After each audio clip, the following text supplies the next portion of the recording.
This is my story, the road so far, so to say. Back in late 2009, as a frustrated iPhone 3G user, I jumped ship to Android. It was a different scene back then. Android was a fledgling platform ruled by a relatively unknown company in HTC. I bought myself the top-of-the-line phone then, the HTC Desire. With a 1 GHz processor, a 5 megapixel camera, a big 3.7-inch display, and HTC sweet sensor overlay on top, the Desire just seemed too desirable to pass over. What I failed to realize then was that it just had about 100 megs of usable internal storage. This led to me quickly selling off the device within a few months. Turns out HTC were even quicker in launching the new flagship, the Desire HD. Don't let the name fool you. It still had the same resolution, albeit on a bigger display with marginally improved specs. This seemed to be the trend back then.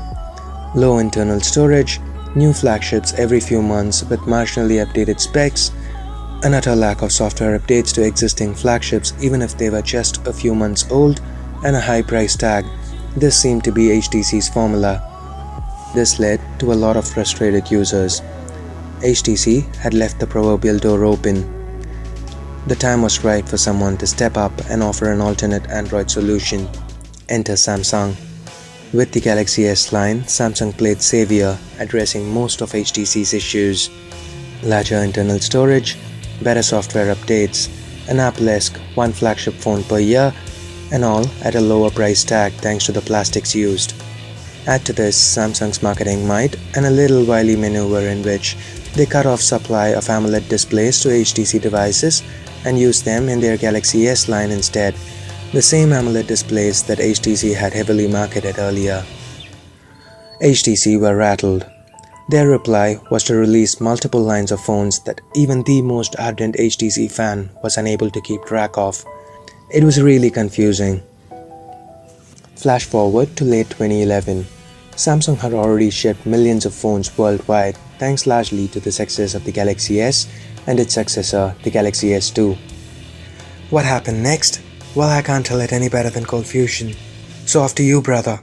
Samsung's innovation continued with the introduction of the Note series. At first people just laughed and said it was too big, impractical, and would basically be a failure.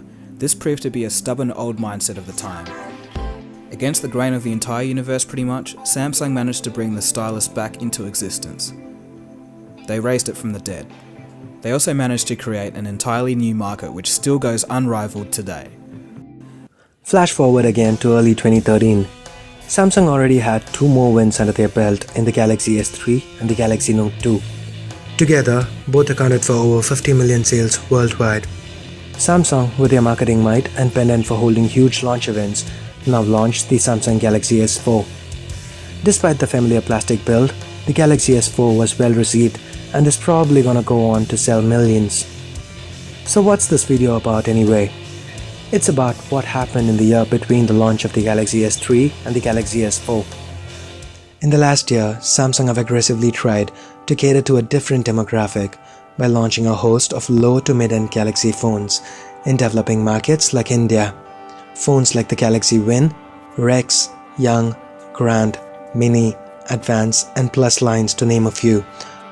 All these had 2 things in common: bad specs and the Galaxy S3 plastic design.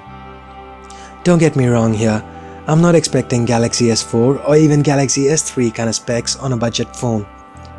But a WVGA display on a 5-inch $400 phone? Seriously? Samsung's marketing might meant these phones were literally shoved down your throat. Here in India, you couldn't flip through 5 channels on TV without running into an ad for the Galaxy Grand.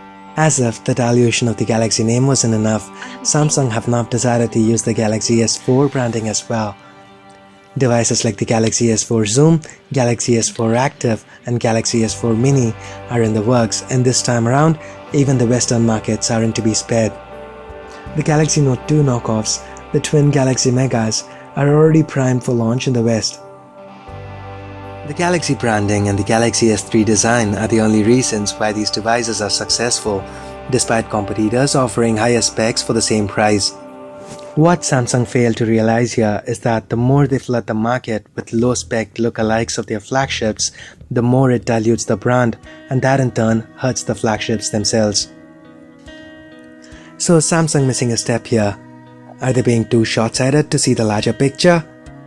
Has the proverbial door been left open once again?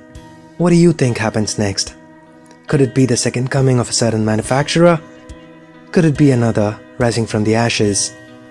Or could it be someone totally new? Maybe a whole new ecosystem. Or a certain fruity company decides to get out of the courtroom and start innovating again. Or maybe I'm just plain old wrong. Let me know what you think in the comments below. So that's pretty much it for this video, guys. So thanks a lot for watching. This is Ashia from cursforward.com signing off. I'll see you guys soon. Bye bye now.